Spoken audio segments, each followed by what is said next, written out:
After development of embryo, fully developed embryo 9 months in അവസാനം നമ്മൾ പറഞ്ഞു ready for delivery. So ആ പ്രോസസ്സാണ് പാർട്രീഷൻ.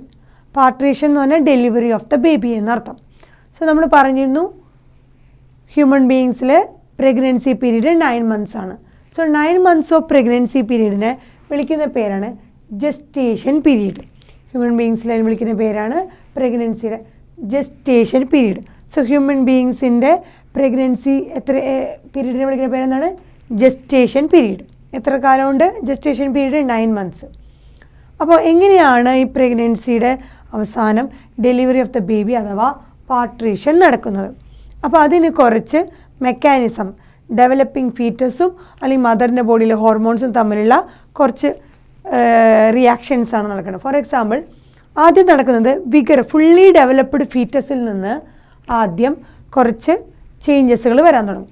ഫിഗറസ് contraction of uterus at the end of the pregnancy. So പ്രഗ്നൻസിയുടെ അവസാനം ഈ യൂട്രസിൽ വിഗറസ് ആയിട്ട് സ്ട്രോങ്ങർ കൺട്രാക്ഷൻസ് വരും.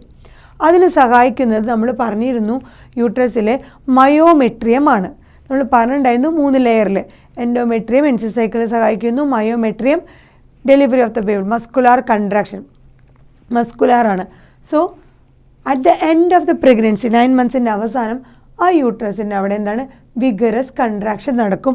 അതിൻ്റെ ഫലമായിട്ട് it causes expulsion or delivery of the foetus. ആ കൺട്രാക്ഷൻ്റെ അവസാനമായിട്ട് വിഗറസ് കൺട്രാക്ഷൻ്റെ അവസാനമായിട്ട് എക്സ്പെൽഷൻ അല്ലെങ്കിൽ ഡെലിവറി ഓഫ് ദ ഫീറ്റസ്. അതിനെ വിളിക്കുന്ന പേരാണ് ചൈൽഡ് ബർത്ത് അഥവാ പാർട്രീഷൻ. സോ ആ ഫീറ്റസിനെ എക്സ്പെൽ ചെയ്യും അല്ലെങ്കിൽ ഡെലിവറി ചെയ്യും. അതാണ് ചൈൽഡ് ബർത്ത് അഥവാ പാർട്രീഷൻ. സോ ഇതിന് സഹായിക്കുന്നത് നെർവസ് സിസ്റ്റവും എൻഡോക്രൈൻ സിസ്റ്റവും തമ്മിലുള്ള ഒരു കോമ്പിനേഷൻ. 2 സിസ്റ്റവും എലോങ് ടുഗദർ വർക്ക് ചെയ്യുന്നത്. Complex neuro endocrine mechanism. So nervous സിസ്റ്റത്തിൻ്റെയും അതുപോലെ എൻഡോക്രൈൻ എന്ന് പറഞ്ഞാൽ ഹോർമോണൽ സിസ്റ്റത്തിൻ്റെയും രണ്ടിൻ്റെയും ഫങ്ഷനാണ്. രണ്ടും കോംപ്ലിമെൻ്റ് ചെയ്ത് വർക്ക് ചെയ്തിട്ടാണ് പാർട്രീഷൻ നടക്കുന്നത്. നമ്മൾ അതിന് പറയും ന്യൂറോ എൻഡോക്രൈൻ മെക്കാനിസം എന്നാണ് പറയുന്നത്.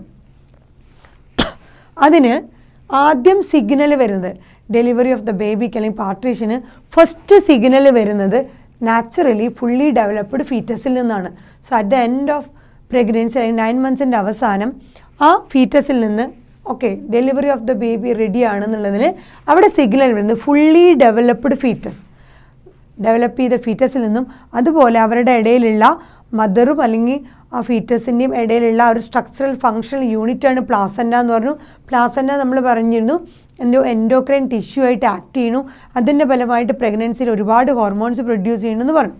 സോ ഫുള്ളി ഡെവലപ്ഡ് ഫീറ്റസും അതുപോലെ പ്ലാസൻ്റയും കൂടി ഇൻഡ്യൂസ് ചെയ്ത് മൈൽഡായിട്ടുള്ള യൂട്രൈൻ കൺട്രാക്ഷൻസ് പ്രൊഡ്യൂസ് ചെയ്യും. വളരെ മൈൽഡായിട്ടുള്ള യൂട്രസിൽ കൺട്രാക്ഷൻസ് സ്റ്റാർട്ട് ചെയ്യും. എവിടെ നിന്നാണ് ആദ്യം തുടങ്ങുന്നത്?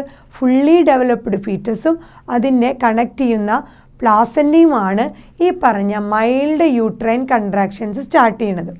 അതിൻ്റെ ഫലമായിട്ട് ആ കൺട്രാക്ഷൻ്റെ മൈൽഡ് യൂട്രൈൻ കൺട്രാക്ഷൻ കുട്ടിയിൽ നിന്ന് തുടങ്ങുന്നതുകൊണ്ട് അതിൻ്റെ പേരാണ് ഫീറ്റൽ ഇജക്ഷൻ റിഫ്ലക്സ്. സോ കുട്ടി ഡെലിവറിക്ക് റെഡി ആയതുകൊണ്ട് അതിനുള്ള പേരാണ് ഫീറ്റൽ ഇജക്ഷൻ റിഫ്ലക്സ്. ഇജക്റ്റ് ചെയ്യാൻ റെഡി ആയിട്ടിരിക്കുകയാണ്, ഫീറ്റൽ ഇജക്ഷൻ റിഫ്ലക്സ്. അത് സ്റ്റാർട്ട് ചെയ്യണത് തന്നെ ഫുള്ളി ഡെവലപ്ഡ് ഫീറ്റസിൽ നിന്നും പ്ലാസൻ്റയിൽ നിന്നാണ്. മൈൽഡായിട്ട് യൂട്രൈൻ കൺട്രാക്ഷൻസ്, അതാണ് ഫീറ്റൽ ഇജക്ഷൻ റിഫ്ലക്സ്. ഈ ഫീറ്റൽ ഇജക്ഷൻ റിഫ്ലക്സിൻ്റെ ഭാഗമായിട്ട് അപ്പോൾ ഫസ്റ്റ് ആ കുട്ടിയുടെ ഭാഗത്തുനിന്നും പ്ലാസൻ്റയുടെ ഭാഗത്തുനിന്നും ഫീറ്റസിൻ്റെ ഭാഗത്തുനിന്നും ഈ പറഞ്ഞ യൂട്രൈൻ കൺട്രാക്ഷൻ വന്നു കഴിഞ്ഞാൽ അടുത്തത് അത് വേറൊരു കാര്യത്തെ സ്റ്റിമുലേറ്റ് ചെയ്യും.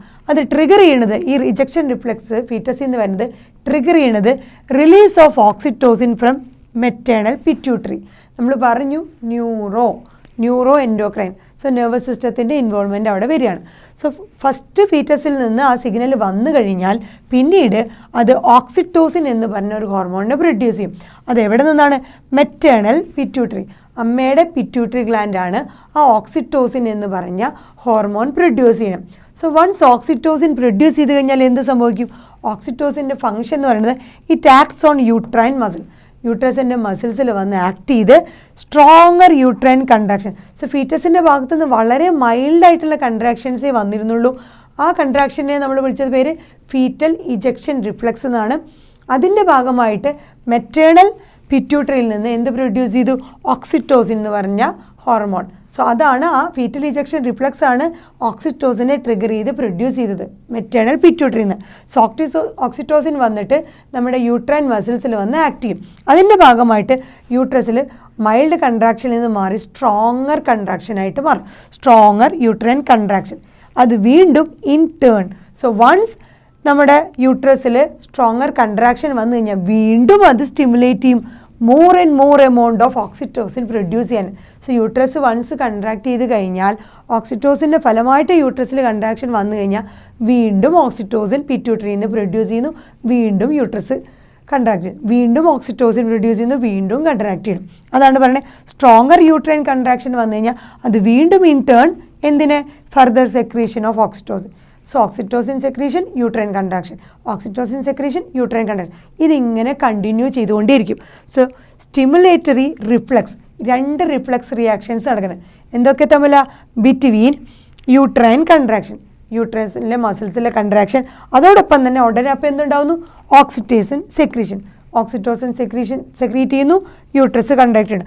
അങ്ങനെ ഈ റിഫ്ലക്സ് ബിറ്റ്വീൻ യൂട്രസ് കൺട്രാക്ഷനും ഓക്സിറ്റോസിൻ സെക്രീഷനും തമ്മിൽ ഒരു റിഫ്ലക്സ് ഡെവലപ്പ് ചെയ്യുന്നു. അതിൻ്റെ ഫലമായിട്ട് അത് കണ്ടിന്യൂ ചെയ്ത് എന്തായി? Resulting in stronger and stronger contraction. So contraction speed ആവുന്നുണ്ട്.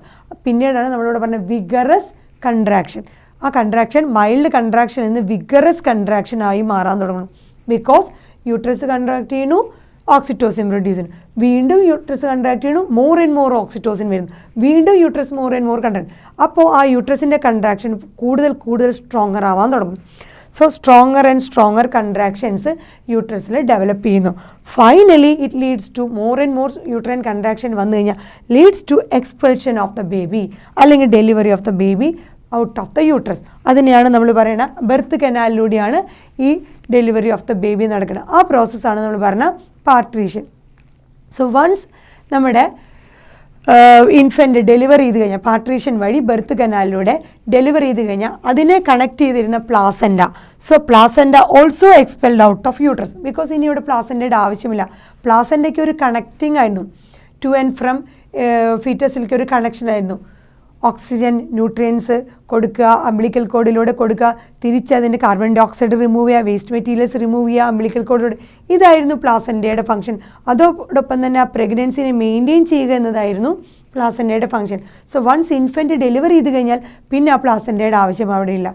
സോ വൺസ് ഇൻഫൻറ്റ് ഡെലിവറി ചെയ്ത് കഴിഞ്ഞാൽ പ്ലാസൻഡയും അതോടൊപ്പം തന്നെ expelled out of the uterus. ഇതാണ് പാർട്രീഷൻ.